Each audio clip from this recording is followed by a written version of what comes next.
So a very good afternoon again, ladies and gentlemen, and thank you for joining us for this second debate in the 0-hour online international inter-school debate.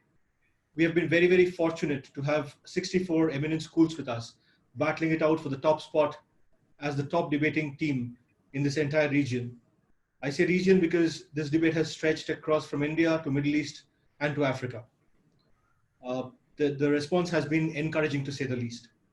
Before we proceed with the debate for today, it is my privilege to introduce to you Major General Neeraj Bali.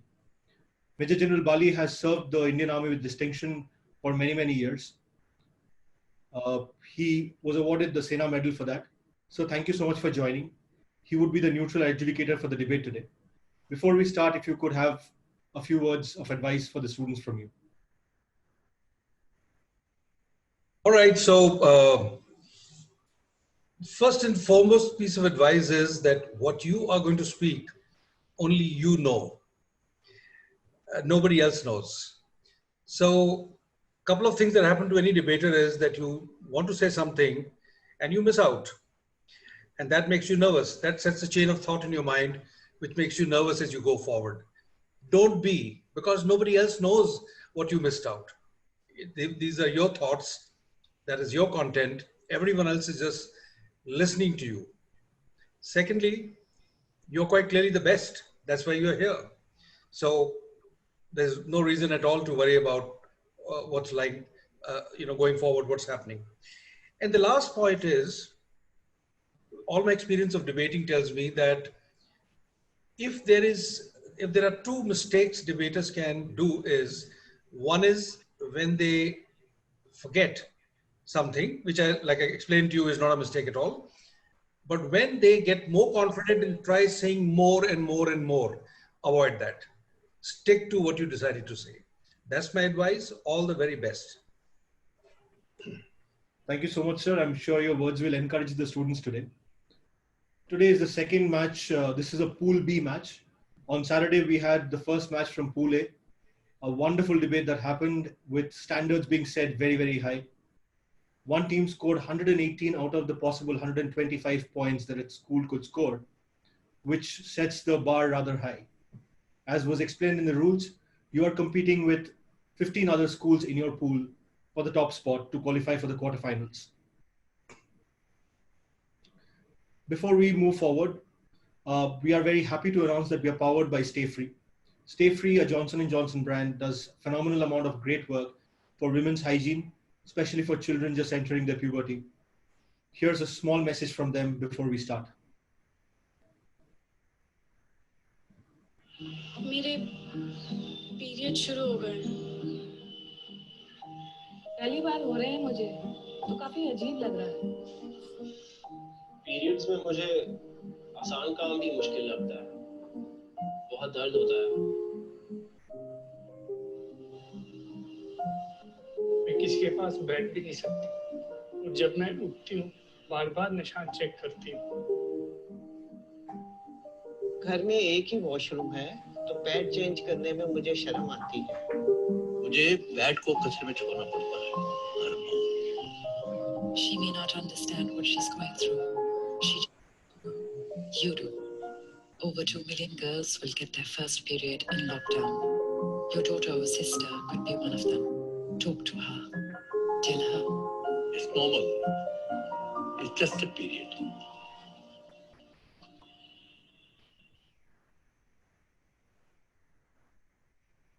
And after that wonderful message, ladies and gentlemen, we shall now start with the debate. The topic for today is this house believes CCTV cameras are an invasion of privacy. The two teams, Don Bosco School from Delhi and Orchids International School from Vivekananda, Bangalore. For Don Bosco School, the adjudicator is Karuna Makkar, and the student speaking for the motion is Ayush Kumar Sharma, and Aranya Mishra will go against the motion. For Orchids Vivekanand, the adjudicator is Ritu Bala, and Aditi will speak for the motion while Nazmeen is speaking against the motion. For the students, could you please switch on your cameras? Aranya, we can see you. Ayush, we have you on camera. Aditi, thanks for joining. Aditi, there are two devices that you seem to have logged in from?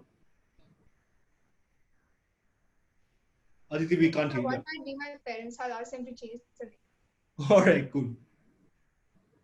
We just want to make sure we have one Aditi arguing the motion rather than two. I'll just be back in a minute. So the order we would be speaking in, Ayush, you will go first, arguing for the motion for Don Bosco. Next would be Nazmeen from Orchids speaking against the motion, followed by Aditi speaking for the motion, and Aranya, you will go fourth, closing it out against the motion. Are we clear on the order? Judges, please make a note. That means the marks would have to be put into the columns accordingly. You have the speakers' names at the top of the columns in your scoring sheets. Please ensure that you're using the right columns. Right, so our first speaker for today is Ayush. Ayush, before we start, can we get to know you a little better? Could you just tell us a little bit about yourself, your hobbies, what do you enjoy doing? I'm Ayush from Don Bosco School. I primarily love reading books and listening to music. Ayush, which school, which class are you in? Class 10th. You're in the 10th. So Ayush from Don Bosco School, if you're ready, your time will start now. Until we become conscious, we will never rebel. And until after we have rebelled, and until after we have become conscious, only we can rebel, said George Orwell. And today, we aren't too far from the Orwellian utopian state, which was mere fiction in the past era, and CCTV cameras have contributed greatly to bringing this into reality. I am Ayush Kumar Sharma from Don Bosco School, and I will speak for the motion. A CCTV camera's main role at public places is to ensure that no citizen breaks certain rules, and anyone who deters is punished. But when you see a sign saying that you are under CCTV surveillance, the first emotion that we encounter is an urge to defy authority. And a reverse psychology comes into play, which defeats the entire purpose. I'm sure that my worthy opponents would agree with the age-old saying that mistakes are the stepping stones to success. CCTV cameras ensure that we don't err. That is, they curtail our freedom to make choices. The judges would agree to that. This ability to make choices is what distinguishes us from every other species. And so, I firmly believe that the use of CCTV cameras is against the very spirit of humanity. It's yet another futile step towards a utopian world where humans don't make any mistakes. Needless to say, we will stop developing the day we become perfect. Closed-circuit television cameras are an invasion of privacy. But how many of us actually know what privacy is? Privacy is defined as the state in which someone isn't observed by other people. It's being free from all public attention. Privacy isn't merely the ability to suit yourself. That's freedom. Privacy is living your free life without having to inform anyone about your actions. Planning a surprise birthday party too requires privacy. I'm sure that the audience and the judges are aware of the fact that it is by curbing this right to privacy through CCTV surveillance that autocratic regimes such as the communist government in China are able to retain power. Today, CCTV cameras stand as a symbol of despotic absolutism. In the future, say a decade or two from now, the entire world will be under this curse. And imagine having every moment tracked, judged, ridiculed, and misused. If unauthorized people gain access to these recordings, your life will be like an open book. With the advent of cloud computing and third-party applications, the breach of gold-like data has increased. Would you be able to rest peacefully, knowing that there are people out there who can defame you by publicly releasing the recordings of some unintentional actions? I'm sure nobody would ever want that, not even my worthy opponents. In such a world where any person can spy on you, any corrupt official can track your life, your political and religious inclinations, business habits, and expose your vulnerabilities as if you were some web page to be hacked. I don't think that such an intellectual audience needs to be convinced any further. So, CCTV cameras clearly pose a threat that overshadows their benefits. I'm sure that finds an echo in your heart. Refusing to believe the truth won't make it any less true. So, what's the solution? Wisdom lies in moderation, in balance, and prevention is always better than cure. Without the freedom to choose, humanity can't progress. But following some rules is just as necessary. So, let the people find balance on their own. In a democracy, great power is vested with the people. So, I urge you to actively act against the installation of CCTV cameras because they are an invasion of privacy. Over to the moderator. Thank you, Ayush. Some forceful delivery there. Very well argued, but must tell you that you went over the time limit and the judges can choose to penalize you for that. Judges, this is the time when you have to score Ayush. On your sheets, you would find Ayush on the leftmost column. So on the scorecard that you can see the scores of Judge 1 are coming from Major General Bali. So that, Ayush, are your scores up on the screen. A very good start. The fourth column is yet to be filled up because after your rebuttal is over, we will average the 3 scores and that will be your final score. Thank you for that. Well done. Nazmeen, is your camera active? Yes, we can see you now. Nazmeen, before you start, we would love to hear a little bit about yourself. If you could tell us about your hobbies, which class you study in, your favorite subjects, anything that would help us know you better. Good morning, everyone. It's Nazmeen here, and my hobbies are like art, and I love listening to music because, like, if I'm tense, it just helps me to stay happy. I'm from grade 9, and I study in Orchids the International School, Vivekananda. Thank you so much, Nazmeen. Thank you. With this, remind you that you will get a warning on the Zoom chat at the 4 minutes mark, and then at 5 minutes mark, you will again be informed. Try and stick to the time limit. If you're ready, we'll start with you now. Good afternoon, everyone. This is Nazmeen from Orchids the International School, Vivekananda. I will be speaking against this motion, CCTV cameras are an invasion of privacy. Firstly, what is the importance of a CCTV camera? A security camera, also referred to as CCTV, closed circuit television, offers that peace of mind, leaving the impression that there's always an extra pair of eyes for protecting you in case of need. The demand of CCTV has been on the rise for several years, and it is not only several places such as crossroad, retail stores, malls, concert halls, and in some cases, it provides 360-degree seamless surveillance solutions.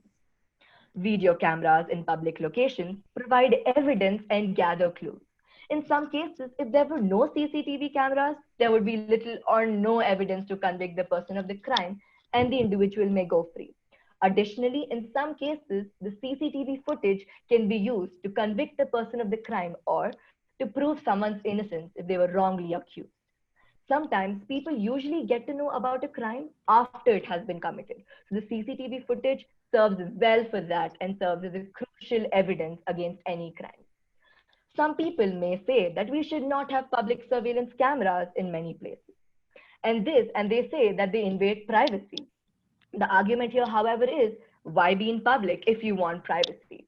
Surveillance cameras are meant to keep you and others' property safe and secure, not to stalk you or spy on you. Cameras are not meant to invade the person's privacy, but to protect the people by deterring criminal activity and by providing material evidence when a crime has been committed. When you're in a public space, you're in the eye of public. So what is wrong if you're being watched by a CCTV camera?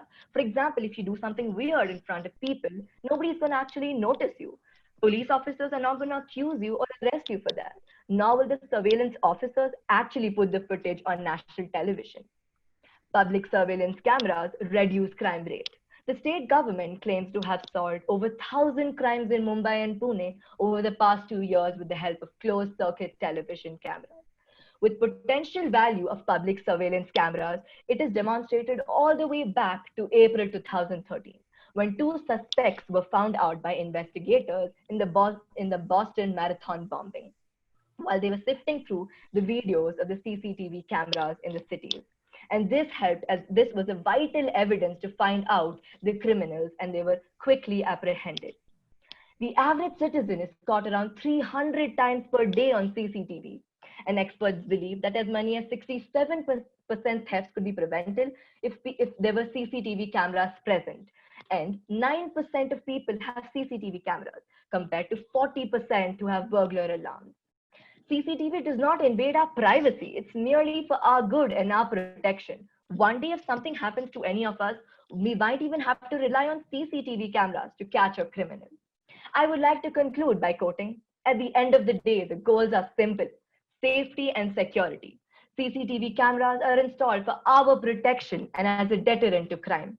And I strongly state that CCTV cameras are not an invasion of privacy. Moving on to the moderator. Thank you, Nazmeen. That was very well articulated. CCTV cameras, a small cost to pay for the security they offer. Judges, I hope you're scoring Nazmeen now. So you would see Nazmeen's scores up on your screen now. Nazmeen, very well done. Some great scores there. Thank you, sir. We'll wait for your rebuttal before you can put in the average score. With that, ladies and gentlemen, we will move on to the next speaker speaking for the motion, which is Aditi. Aditi, can we see you on camera? Sir, can you hear me? Yes, I can. Thank you. Okay. So, should I start? Before we start, if you could get to know you a little better, could you please introduce yourself, your hobbies, what do you like doing, things you enjoy the most? So, my name is Aditi and I'm a student of grade 10A from Orchids the International School, Vivekananda.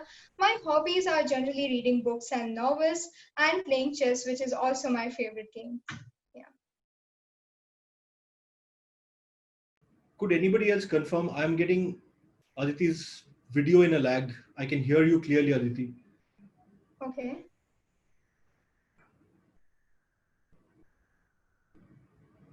General Bali, as Aditi was... there is a little lag, but I don't think this matters because we can hear everything she says. Perfect. And she's standing up. Yes, bit of a lag. There's a bit of a lag, yes. But that's okay. So do I need to change my position? No, I think it's perfect. No. In fact, now there was no lag when she spoke. It's cool. Yeah, great, Aditi. If you're ready, your time starts now. Every breath you take, every move you make, every step you take, and every bond you break, I will be watching you. Quoted by a closed-circuit television camera, also known as CCTV. Good afternoon, everyone. My name is Aditi Singh, and I am a student of grade 10 from Orchids International School, Vivekananda, and I will be speaking for the motion that CCTV cameras are an invasion to privacy. Let me begin by stating what exactly is privacy. It is a very misunderstood term. Privacy is the ability of an individual or a group to seclude themselves or information about themselves and present themselves selectively. When something is private to someone, it is something that is special or sensible to them, which they do not necessarily want to share with the whole world. And this is exactly what CCTV cameras do. I would like to make myself clear that the topic is not about the pros and cons of CCTV. It is whether they are the direct invasion of our privacy. Cyber law experts have stated again and again that there's a drastic rise in the violations of privacy through CCTV cameras, whether they are the cameras placed in hotels, malls, public places, or in public and private bathrooms. Blatant misuse of CCTV cameras installed in retail stores, malls, and public places is a de facto norm around the world. In 2015, an 18-year-old employee of a popular lodge and bar in Mumbai was arrested for videotaping women in toilet. There are several instances on a routine basis of families being recorded and their videos being uploaded on the internet in hotel rooms. An investigation by the Detroit Press made it clear that database available to Michigan law enforcement was used by officers to help their friends or themselves stop women, threaten motorists after traffic altercations, and drag estranged couples. The issue came into a fore in India when the former Union Human Resource Development Minister Smriti Irani spotted a CCTV in Goa. Isn't all this nothing but the direct invasion of a person's privacy? Experts studying the camera usage in Britain have also reported that the mostly male and probably board operators use cameras to voyeuristically spy on women. With time, eventually people will start concentrating a lot on how they dress instead of being mistaken for terrorists or gang robbers or hookers. They may also start paying more attention to the books and periodicals they read in public, lest they may raise an alarm to unseen observers. I would also like to state that the cost of a high-definition CCTV camera at Amazon is only rupees 925, which makes it easily available to a large number of public who can use somebody else's private information and make it an open secret. The question I would like to ask is, are privately operated and owned CCTV cameras to be treated different from public cameras? The question is, who really is behind that camera? Who owns these cameras anyways? Big Brother, the corporates, or harassing neighbor? Who draws the line between public interest and harassment? The people could legally do what now a peeping Tom could not. If a person is standing outside a window, it is a crime. But now one can easily establish a CCTV camera over there and spy on anyone's private activity happening within their house, which also is not against the penal code. That is the main point. Why is it not against the penal code? Lack of a detailed legislation and stiff penalties, as well as lack of awareness among the general public about the pitfalls of CCTV cameras has also led to a rise in such instances. The fact that India neither has a data protection law nor a privacy law only amplifies the concern. I hope you will all agree that there has always been a long-standing rule against audio recording about people without their consent. I fail to understand why we do not have similar laws for video recording. With this, I stand for the motion that CCTV cameras are an invasion of privacy. I rest my case. Over to the moderators. Thank you, Aditi. Very, very wonderfully articulated. I think right on the time. I could see the overtime coming up just as you completed. Very well researched. Judges, waiting for your scores. Aditi, that's your score on the screen. I hope you can see this. And Aranya, you have your job cut out for you.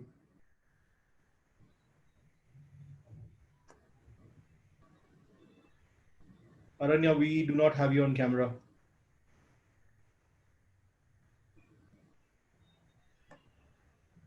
I could see you a minute back, so I'm hoping you're around. Yes, we can see you now. Could you also unmute yourself? Excuse me, sir, am I audible? Yes, loud and clear. My name is Aranya Mishra, and I am a class 10th student of Don Bosco School. And primarily, I love playing cricket. All right, Aranya, the cricketer, if you're ready, yes, your time starts now. Good morning, good afternoon, respected judges, teachers, and the audience present here today. Bill Gates once said, "We are changing the world with technology." And indeed, the world has changed a lot. Don't you agree with it? Today, the debate on the floor is on the topic whether CCTV camera is an intrusion into the privacy of the people. And I am speaking against the motion. CCTV cameras, or what we call the closed circuit television, is commonly used in tracking places such as those of shopping malls, public places, and shopping complexes. Today, CCTV cameras have played a major role in bringing down crime rates. They have been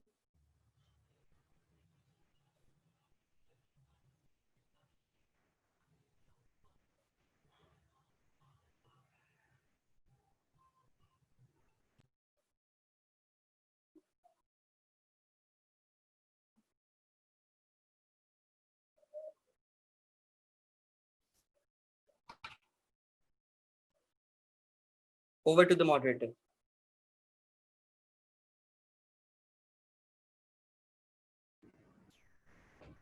Aranya, don't lose heart. Happens to the best of us. In fact, statistically speaking, the fear of public speaking is the greatest fear in the whole wide world. So don't worry so much about it. There are good days and there are bad days. Judges, we heard some bit of Aranya's introduction.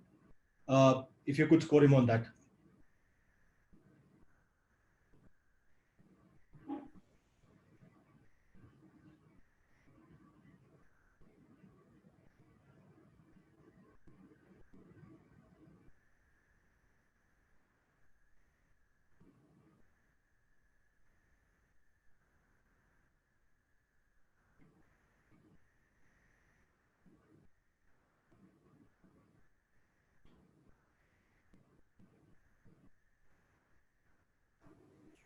Aranya, you can stop your video for that matter if you want. You can stop the video.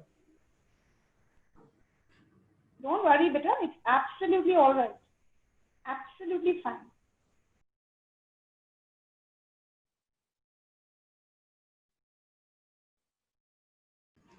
Ritu ma'am, can we take that as your score?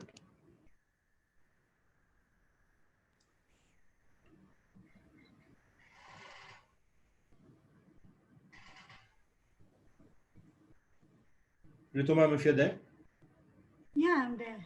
Yeah, you can go ahead. I think we should carry on. I was just checking. Do we really have to mark him in all the aspects? Except for the rebuttal that is still left. Yeah, we should mark him because it's one thing about the arguments, but whatever little we have seen of his style and so on, we've got to mark him on that.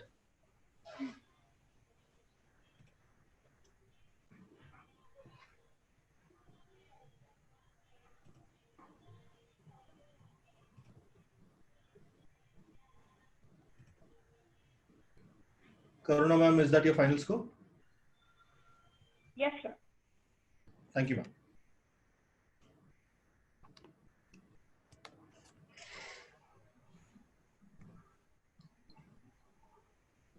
General Bali, sir, I should take that as your final score? Sure thing. Thank you, sir.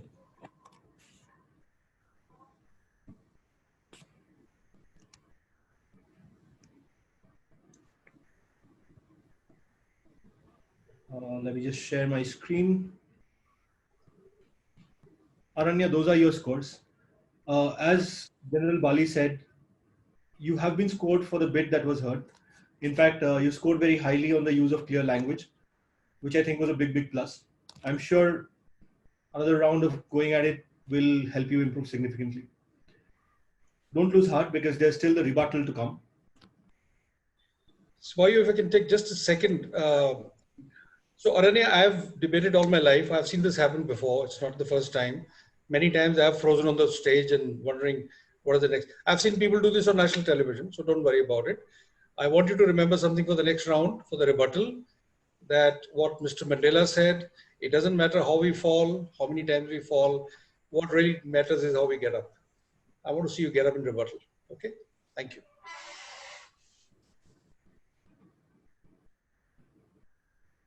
Aranya, chin up. I think those words are great enthusiasm, great encouragement for you. Right? Ayush, we'll have to cycle back to you for the rebuttal. Remember, you are rebutting the against bench, not exactly against a particular school. I would request you to restrict yourself to 2 minutes. At the end of 1 minute, you will be given a ping on the Zoom chat. Ayush, if you could switch on your camera, please. Yes, sure, sir. Just a moment. Ayush, we can see you now. I hope you have the against bench points all noted and ready to rebut them. If you are ready, we'll start your time now. I'll take a moment. Oh, sorry. Timers, please wait. I think I'm ready to go. Ready to go? All right. Then your time starts now. So, as one of my other competitors said, that I'm not showcasing it on national television. I said privacy is basically not showing what you're doing even to the next person. And you are saying that I'm not showing it on television. Come on, there are going to be several people with the access to the information of all our recordings, especially public places, like all the government authorities, government employees. It can be used to blackmail people. And yet again, you're saying that I'm not going to do that on national television. So it isn't a breach of privacy. Is that right? As far as security goes, I think if the Nazis had CCTV cameras, not even a single Jew or Pole would have been able to escape from the Auschwitz camps. How would you like that? We would have absolutely nothing written down, like the diaries that they kept over there in the camps. We would have no written proof whatsoever. You might also raise a point that people are giving out all their personal information at social media, but I think that's a very invalid point. Those who fight for privacy are not doing that. You can actually control what you are displaying on social media, and you can't do that with CCTVs. You can't just say, okay, I'm a person who prefers privacy. Okay, shut off this camera while I walk through. You simply can't do that. Security purposes, as I said, prevention is better than cure. It's better to actually deploy more personnel than go into watching the recordings of the CCTVs. And any task done in real time is better done compared to going to your memory or even viewing a recording or an audio note. So that's all I'd like to say. Thank you, Ayush. Well rebutted. I think points against the motion were well taken care of. Judges, if you could please put in the marks for Ayush's rebuttal now.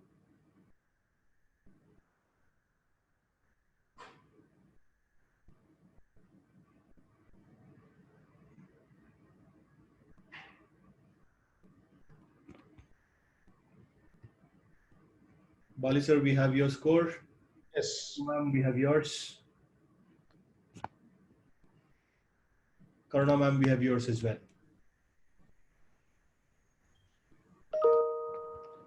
Give me just a second while I add these to the previous scores that Ayush had got.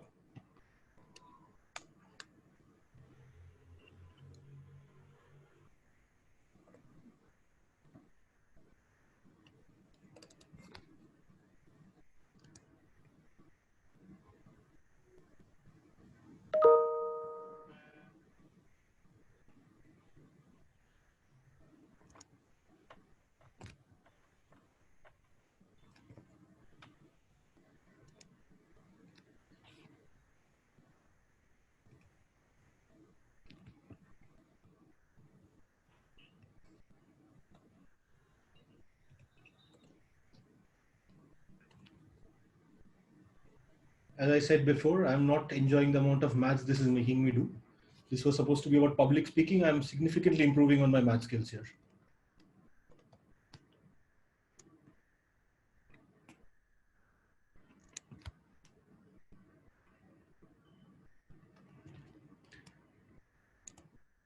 So Ayush, those are your final scores that are up on the screen. You've gotten 79 as the average from the 3 judges out of a total score of 100 that you could get. Ladies and gentlemen in the audience, please note that after the 4 rebuttals are over, we would be doing an audience poll for the best speaker of the day. So please hold on to your seats until then. After Ayush, it's Nazmeen's turn. Nazmeen, if you could switch on your camera, please. Yes, sir. Am I audible? Audible, loud and clear. Right? If you're ready, should we start now? Yes, sir, I'm ready. All right. Nazmeen, your time starts now. Okay. So as mentioned by my worthy opponents about cameras being present in private places, which could be used as an abusive thing, well, firstly, that does not rule out so many useful things or the importance of CCTV cameras that prove that it is not an invasion of privacy. Secondly, if you take 100% as the number of locations of CCTV cameras, 95 to 97% are in public places. So I don't see how it's going to point a particular person and abuse somebody. Also, if every day you go to 10 places, approximately, only out of that 2 or 3 will be in a private place where somebody would actually see you all alone. And other things, CCTV cameras are not used to stalk you or spy on you. You're in public where there are thousands of people and they're present so that to deter criminal activities. Because there's so many people in bus stations, airports, railway stations, that anything can happen. And also, as I've mentioned before, if you're going out in public, you're already in the eye of other people. So what is wrong if a CCTV camera is present over there? And a life without CCTV camera is just impossible. Yes, and that's it for what I want to say. And I want to say that CCTV cameras are not an invasion of privacy when they're actually meant for your own good, for our own protection and safety. Thank you. Thank you for those points, Nazmeen. Sticking to the time limit.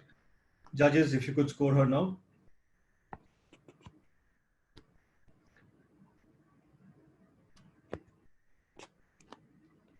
Karuna ma'am, we have your score.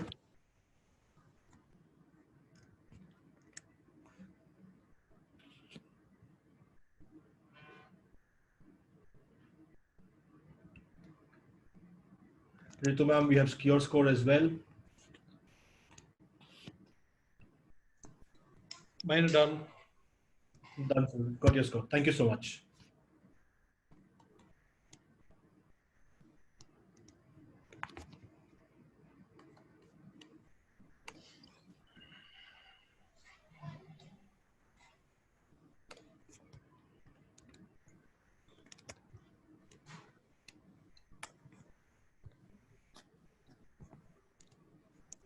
So Nazmeen, that's your final score up on the screen now.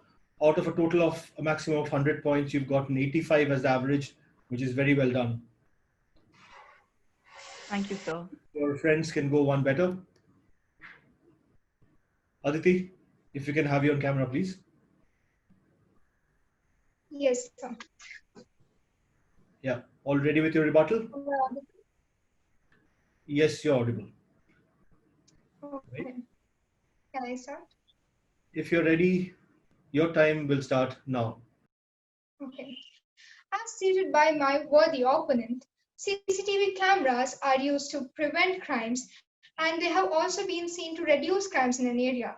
But I would like to tell you that suicide bombers are not scared of CCTV cameras, and CCTV cameras can only be used after a crime has already been committed. They're not preventing crimes in any way. And how difficult is it for a person to discover their face and maybe rob an ATM? And the topic is not about the pros and cons of CCTV. It is about whether they are an invasion of privacy, which they very clearly are. I agree that they are important in public places, but having a camera on every street Especially in overpopulated countries like India, people can get a very good view of people's houses. And here we are not talking about only the cameras that are owned by government. We are also talking about CCTV cameras which are privately owned by people in their homes or by shops, and even the ones that can be set up in trial rooms. I don't know what people have to see from a trial room. Another thing is that in 2014, the Delhi Metro CCTV footages found their way to the internet. So if the government footages can only find a way to the internet, what will happen to the private ones? And videos can be easily morphed. Anyone can record your video and insert your face in another one and convict you of a crime. So I believe they cannot be taken as the sole evidence for murders or other crimes that are committed. With that, I rest my case. Thank you, Aditi. Rebuttal kept short and crisp. Judges, if you could have the points, please. Remember, Aditi is the third column on your scoring sheets. We have Ritu ma'am's score.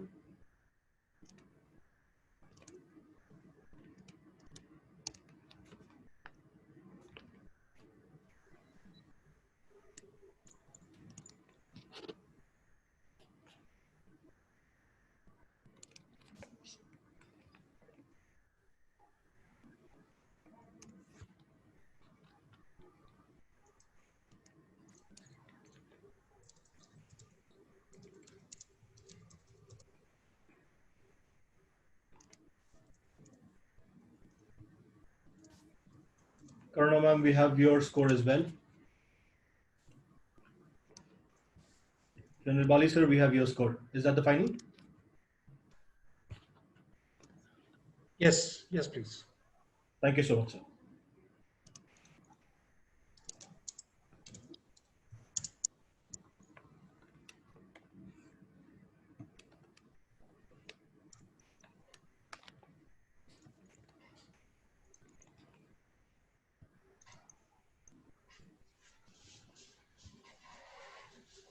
So Aditi, these are your final scores up on the screen now.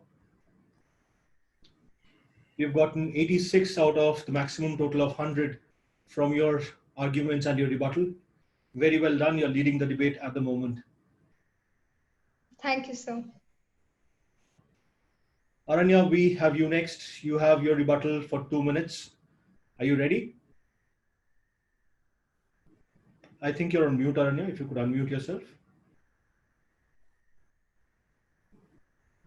Aranya, you're on mute. We cannot hear you.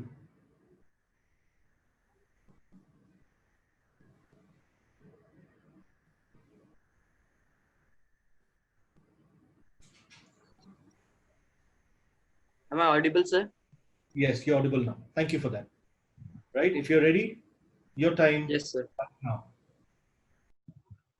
As it has been previously mentioned by my worthy opponent, that CCTV cameras are used by autocratic countries in order to exploit people.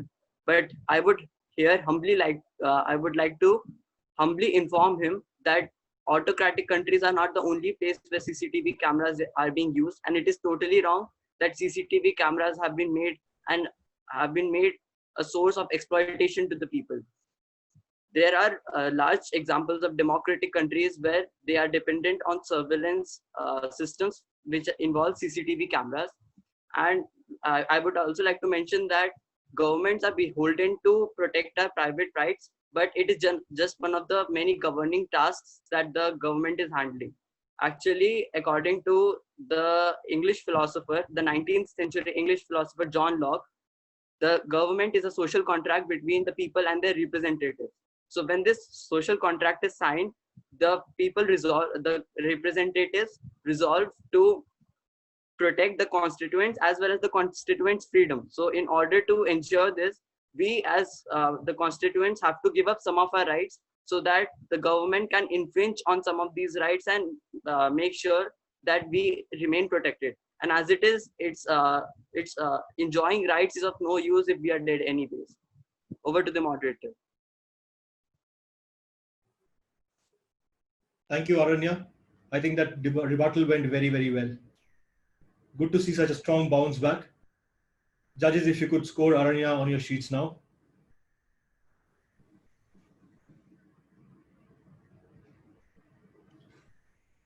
My scores are done. Yeah, I think I have all 3 scores now.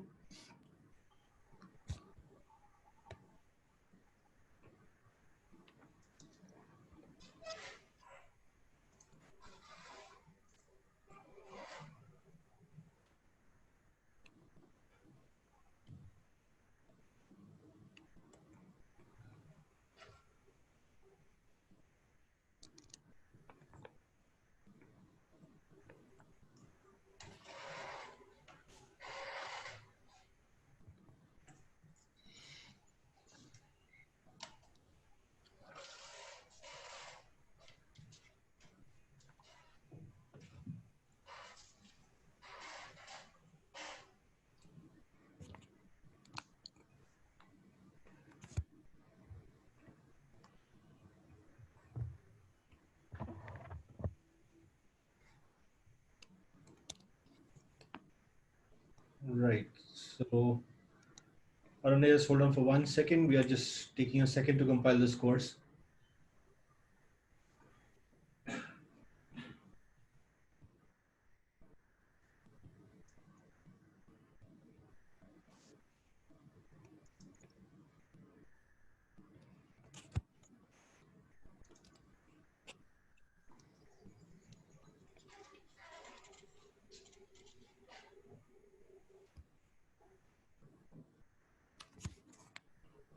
So, Aranya, after that wonderful bounce back, a significant improvement of your scores from the last time, these are your final scores on the screen. Right? Now, this is where it gets interesting, ladies and gentlemen in the audience. This is where you have a role to play. I will now start an audience poll where you would see a choice of the 4 speakers on your screen. You have to select any one of those 4 speakers. When the audience poll comes on, you will have 1 minute to place your vote. So think carefully and do place your vote. These are worth 25 points to the school that the speaker is coming from.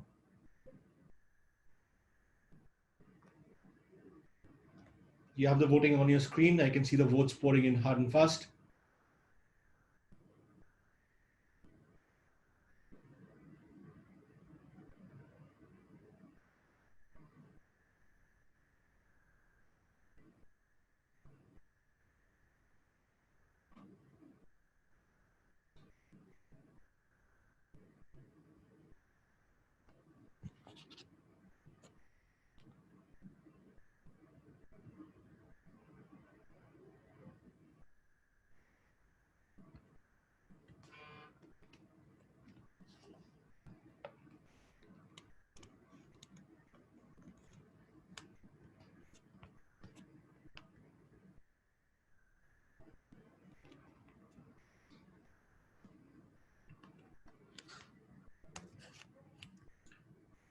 And that's the end of the poll.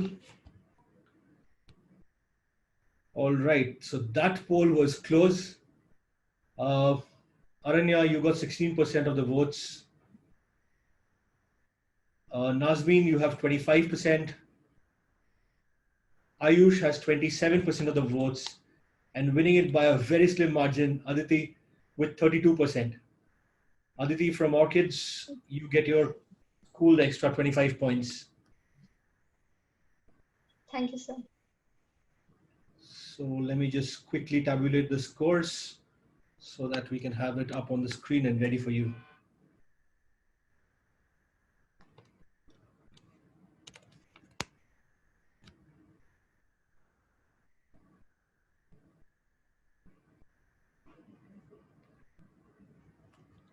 So ladies and gentlemen, before we move on to the final results and I show you the final scores, we at Notebook are an education technology organization. We create content for students to study from. These are not your long form 40 minutes, 1 hour classes. We create very short 6 to 10 minute videos that help students get more accustomed to their topics and generate a natural curiosity about the topics within them. What I will do now is take a few moments. This is the place where I'm the unfair moderator and therefore using the time to my advantage. I will take a few minutes to show a small clip of one of our videos to you so that you know the kind of content that we work on and maybe you would find it useful for your studies. This is a social science topic from class 9, all of you are familiar with, French Revolution. Let me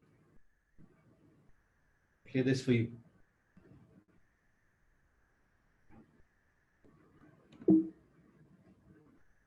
Louis XVI was in a fix. He knew that he had to increase taxes. The country was already reeling under high prices and low harvests. Increase of taxes could be an extremely bad move. It was all the more problematic since France was a society that was divided by class, profession, and status. It was categorized into 3 estates. The first consisting of its clergy, the second consisting of noblemen and aristocracy, and the third consisting of professionals, merchants, artisans, and farmers.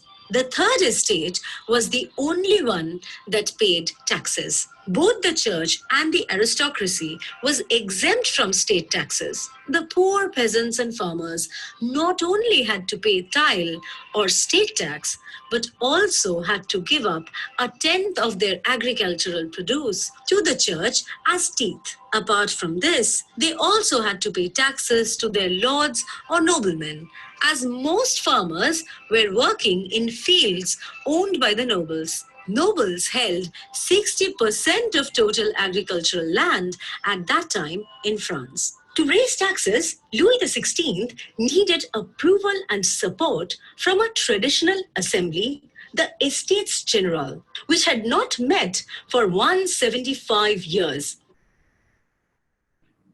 That was a short snippet from one of our videos.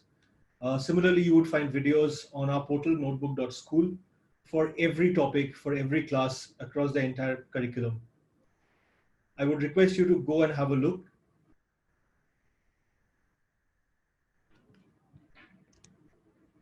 And now, ladies and gentlemen, what you have been waiting for. These are the final scores. Don Bosco speakers got 79 and 33, so an average score of 56. Orchids International from Vivekananda, Bangalore. The 2 speakers had 86 and 85, and the additional 25 points for the best speaker gets them to 111.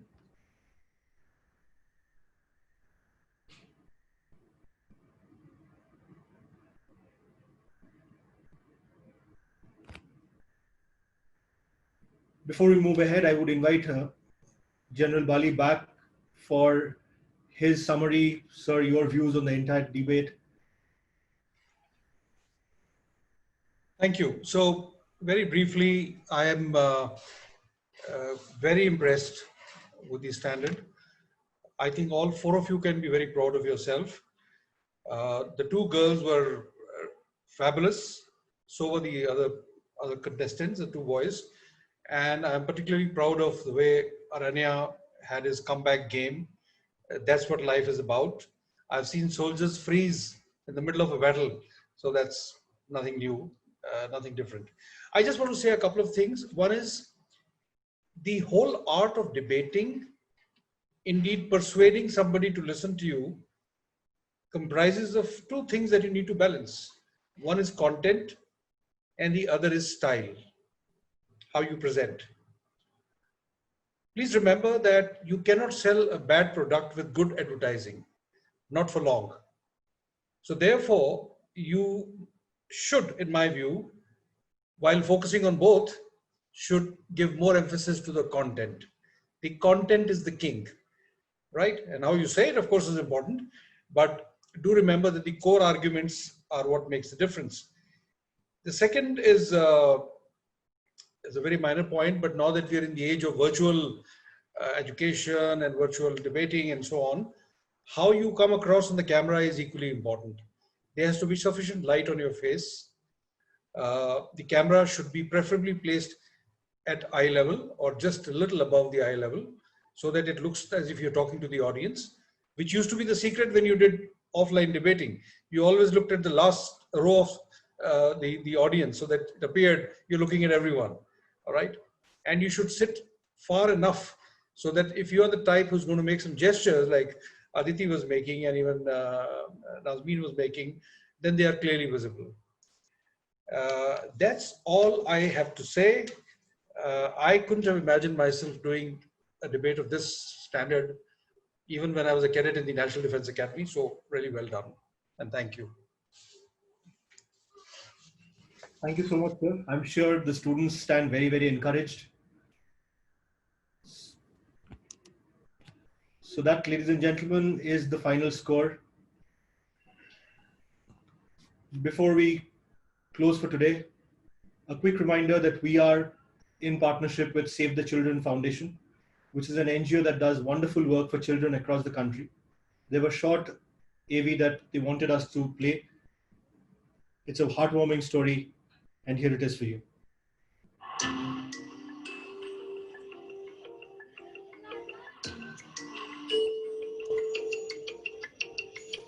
तो 10 बच्चे को tuition भी ले सकते हैं हम लोग। तो हम लोग के मामू का कहना ये था, लड़की बड़ी हो गई शादी करवा दो। हम लोग के बिहार में 15 साल की लड़की होती है, 16 की होती है, शादी करवा दो।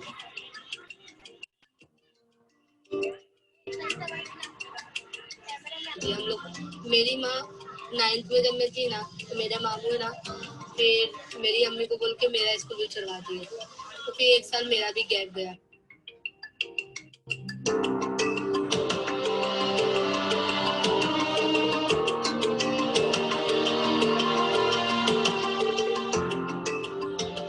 बच्चे को बैंक में से जो पैसे हम लोग भरते हैं उसकी मैनेजर हूँ।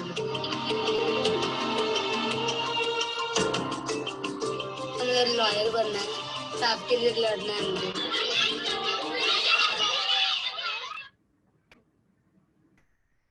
Well, that was the message from Save the Children. Just to remind you, the two speakers in the winning team for the 0-hour debate will go on to enjoy internships with Save the Children while they study from home.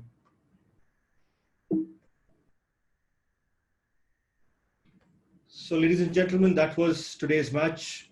The winner is Orchids the International School, Vivekananda. My apologies, that is actually a Pool B match 02. We'll have to update that.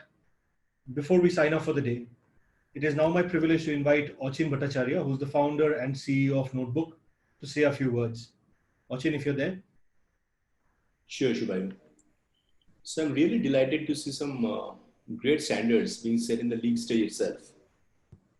Great articulation, smart analytical research, positive body language, and confident expressions. This really gives me the confidence about the leadership qualities of our Gen Next, who will take the development mantle forward. Now, Aranya, I really like the way you came back. That's the spirit. Never ever lose heart. Since you are a cricketer yourself, even the best of batsmen at times get out for a duck. Good and bad days are a part of our lives. Each one of us had our share of both. I appreciate your effort, and I'm sure that each one of us in the audience, including your worthy opponents, trust you'll only do better and better in the days to come. Incidentally, a small story. Sir Donald George Bradman, more popularly known as Don Bradman, in his final test innings, 1948, fifth and final test of the Ashes series, Australia versus England, got out for a duck. Had Sir Don scored just 4 runs in that innings, his test average would have been 100. But still, he's remembered as one of the greatest that the game has ever seen. I also thank both the adjudicators and all the teachers who have worked hard to help these wonderful debaters to prepare. It is because of teachers like you that the whole world respects our education system. Indeed, your students are lucky. I also congratulate the proud parents. It is not easy what these young debaters have done today. As General Bali sir also said, at that age, what they've done is fantastic. I must acknowledge that. I also thank the audience for their enthusiastic support. Let's all come together and support, encourage, and nurture the art of public speaking and bringing the students from different parts of the world together. Look forward to see all of you again in our second debate of the day at 5 p.m. today. I thank you all again. Take care and goodbye. Over to you, Shubhai. Thank you, Achin. Thank you for those wonderful words. I'm sure Bradman's story would definitely encourage Aranya to do better. Well, the Orchids the International School, Vivekananda, Bangalore, I believe you have some celebration to do. Maintain social distancing while you celebrate. And I'm sure you will see all of you in our next debate today at 5 p.m. India time. Take care and goodbye.